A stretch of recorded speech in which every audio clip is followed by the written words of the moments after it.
हम लोग इस वीडियो में कैबिनेट मिशन प्लान से लेकर 15 अगस्त 1947 तक के हर एक इवेंट का क्रोनोलॉजी देखेंगे और अंडरस्टैंड करेंगे कि वो कितना इम्पोर्टेंट है हमारे एग्जामिनेशन पॉइंट ऑफ व्यू से। शुरुआत करते हैं 24 मार्च 1946 से, जब कैबिनेट मिशन प्लान भारत पहुंचा। इसका मतलब कि यह इंग्लैंड से आया हुआ था, तभी तो ये पहुंचा। तो इंग्लैंड में 15 मार्च 1946 को ही क्लेमेंट इटली ने इस प्लान को गठन किया था। क्लेमेंट इटली जो है, जस्ट आगे अभी हम लोग देखेंगे उनका नाम, वो उस समय ब्रिटेन के प्राइम मिनिस्टर थे। और कैबिनेट मिशन प्लान भारत कब पहुंचा? 24 मार्च 1946 को। ये डेट इंपॉर्टेंट है। अब ये भारत पहुंच चुका है कैबिनेट मिशन प्लान। इसमें 3 मेंबर्स थे, पैथिक लॉरेंस जो इसके चेयरमैन थे, स्टेफोर्ड क्रिप्स और एवी अलेक्जेंडर। इन तीनों का नाम बार बार पूछा जाता है। परीक्षा में ये भी पूछ लिया जाता है कि इनमें से कौन कैबिनेट मिशन प्लान का मेंबर नहीं था। ये तीनों रहेंगे और एक एक्स्ट्रा दे देंगे, तो इनका तीनों का नाम हमें याद रखना चाहिए, Pethick Lawrence, Stafford Cripps, A V Alexander. By the way यदि कभी पूछ दे कि चेयरमैन इसके कौन थे, तो पैथिक लॉरेंस। अब सिंपल सी बात है, जब ये भारत पहुंचा तो इंडिया में 2 तरह के लोग यहां दिखेंगे, एक जो मुस्लिम लीग के साथ थे और दूसरे जो कांग्रेस के साथ थे।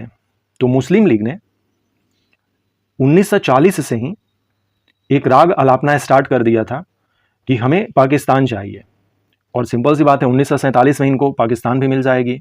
तो मुस्लिम लीग का मेन जो डिमांड था वो पाकिस्तान था, जिसको कि कैबिनेट मिशन प्लान ने रिजेक्ट कर दिया था। ये भी क्वेश्चन बनता है कि क्या कैबिनेट मिशन प्लान ने पाकिस्तान मांग जो है मुस्लिम लीग का, उसे मान लिया था या रिजेक्ट कर दिया था? तो उसको रिजेक्ट कर दिया था, अर्थात कि कैबिनेट मिशन प्लान जो है वो ये नहीं चाहता था कि भारत के टुकड़े हो।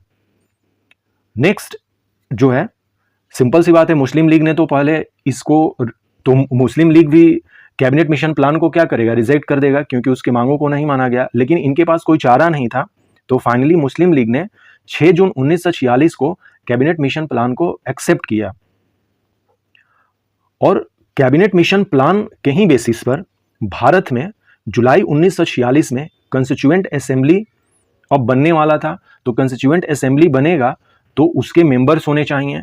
तो उसके मेंबर्स जो हैं इलेक्ट किए गए लिमिटेड फ्रेंचाइज के तौर पर, जो इससे पहले इलेक्शन हो चुका था, उसी के बेसिस पर कंस्टिट्यूएंट असेंबली के मेंबर्स बने, जो कि हम लोग कंस्टिट्यूएंट असेंबली का जब कॉन्सेप्ट पढ़ेंगे तब क्लियर करेंगे। ये सारी चीजें चल रही थी, तो मुस्लिम लीग को अच्छा नहीं लगेगा।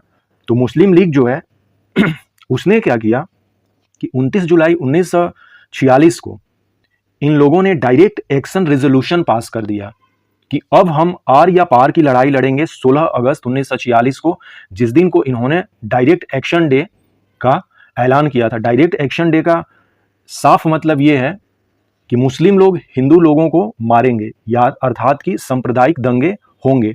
डायरेक्ट एक्शन डे में यही हुआ। तो सबसे पहले अटैक जो मुस्लिम समुदाय था वो हिंदुओं पर किए, तो हिंदू लोग भी मुस्लिम लोगों पर अटैक किए। इस तरह से डायरेक्ट एक्शन डे का मतलब है सांप्रदायिक अर्थात कि कम्युनल जो राइट्स हैं उनको बढ़ाना। तो डायरेक्ट एक्शन डे में यही हुआ।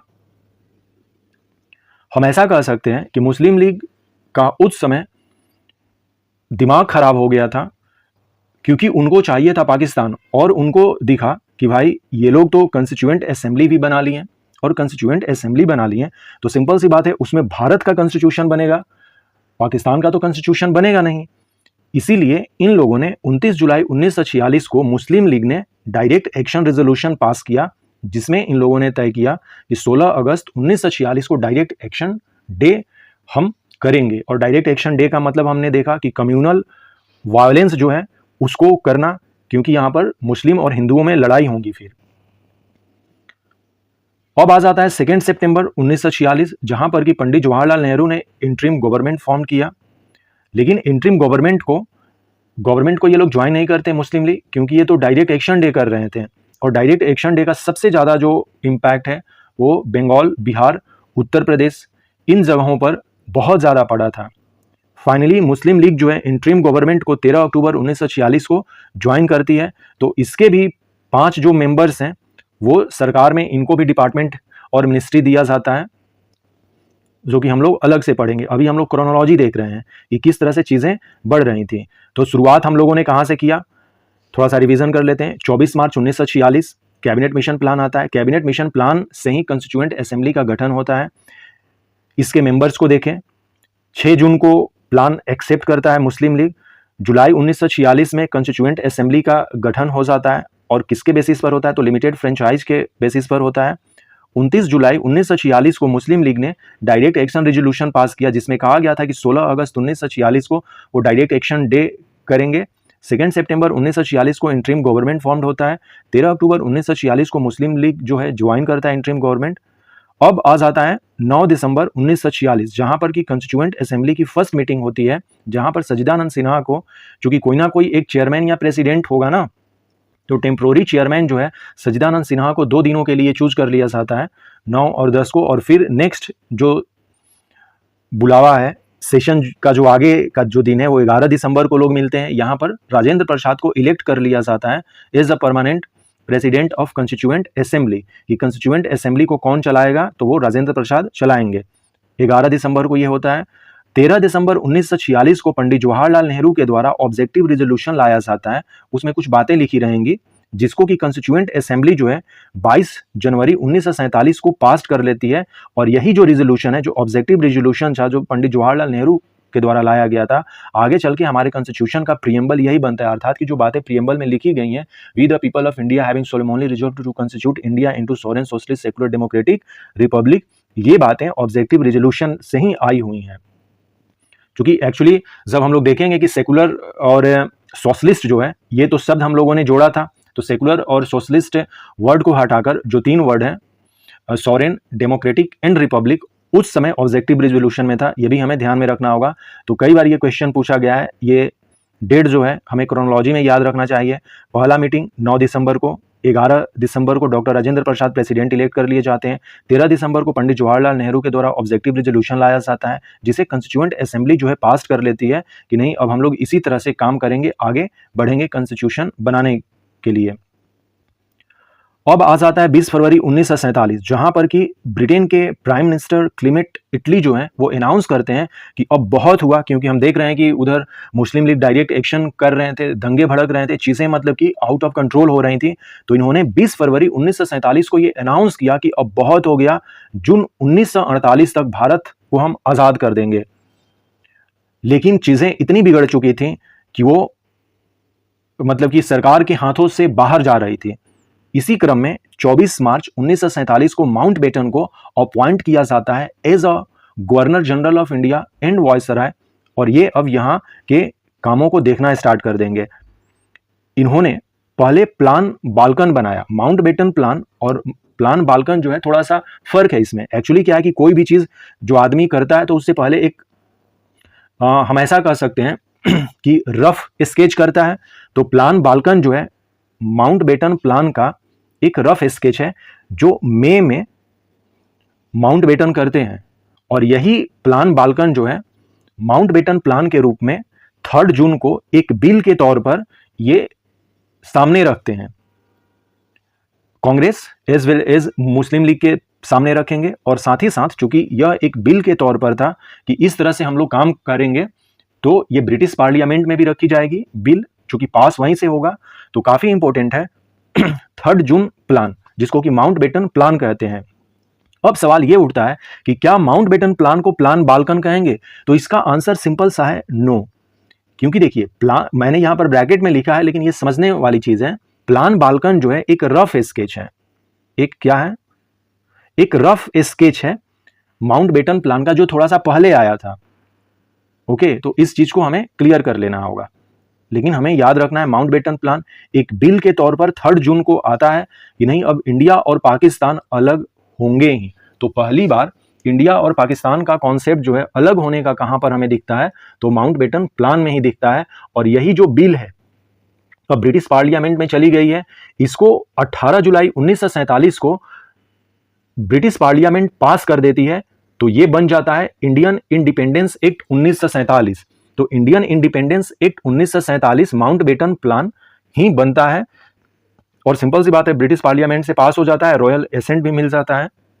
तो यह फाइनलाइज्ड हो गया कि अब इंडिया और पाकिस्तान दो देश बनेंगे और 15 अगस्त 1947 को दो देश बन जाते हैं, एक पाकिस्तान जो कि 14 अगस्त को होता है और भारत जो है 15 अगस्त को होता है।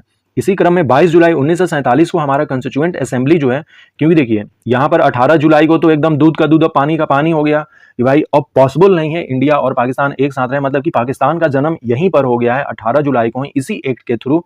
तो हमने अपना फाइनलाइज कर लिया 22 जुलाई 1947 को कि हमारा तिरंगा होना चाहिए, जो कि आज हमारा तिरंगा है। इसीलिए हम लोग 22 जुलाई को हर एक वर्ष अब फ्लैग डे भी मनाते हैं।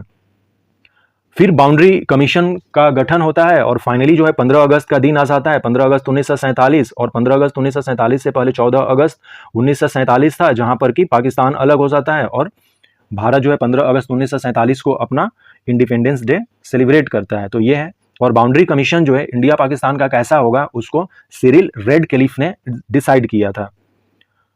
कॉन्स्टिट्यूएंट असेंबली में जो सबसे इंपॉर्टेंट चीज थी वो ड्राफ्टिंग कमेटी थी कि हमारा जो कॉन्स्टिट्यूशन है वो लिखा कैसे जाएगा, उसको सेटअप किया जाता है 29 अगस्त 1947 को और इसकी फर्स्ट मीटिंग 30 अगस्त 1947 को होती है, जिसके चेयरमैन डॉक्टर भीमराव अंबेडकर को चुना जाता है। इस ड्राफ्टिंग कमेटी में 7 मेंबर्स थे कि किस तरह से कॉन्स्टिट्यूशन को लिखा जाना है, क्योंकि बहुत सारी बातें जो हो रही थी कॉन्स्टिट्यूएंट असेंबली में हो रही थी, तो उसको किस तरह से लिखा जाएगा एक पुस्तक के फॉर्म में, यही काम ड्राफ्टिंग कमेटी करेगी, जिसमें 7 मेंबर्स थे।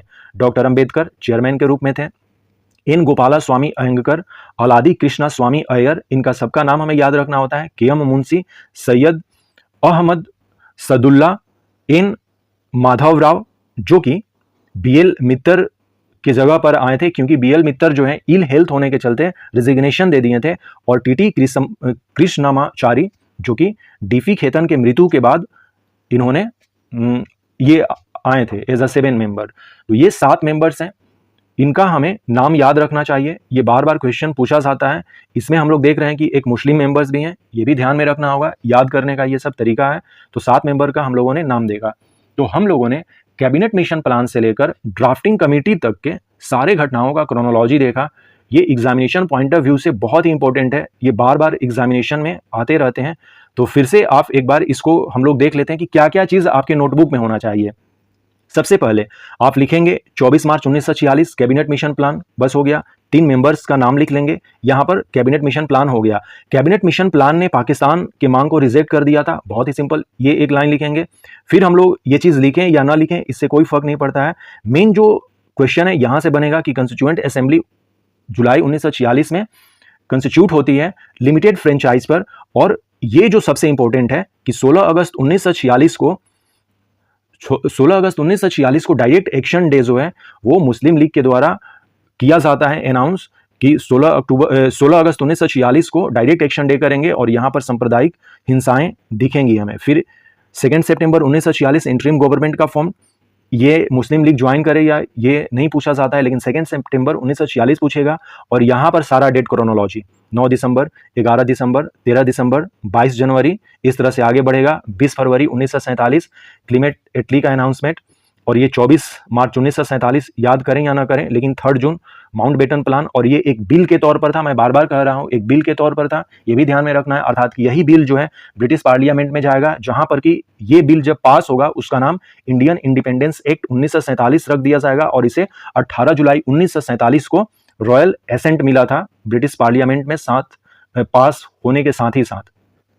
फिर हम लोग 22 जुलाई 1947 को आएंगे, जहां पर कि भारत का तिरंगा जो है उसको कंस्टिट्यूएंट असेंबली ने अडॉप्ट कर लिया था। फ्लैग डे हम लोग 22 जुलाई को इसलिए सेलिब्रेट करते हैं। बाउंड्री कमीशन, सिरियल रेडक्लिफ, और फाइनली 29 अगस्त 1947 को ड्राफ्टिंग कमेटी सेटअप होती है और इसके चेयरमैन डॉक्टर अंबेडकर बनते हैं। 7 मेंबर्स हैं और 7 मेंबर्स का हम लोगों ने नाम देखा, ये काफ़ी इंपॉर्टेंट है।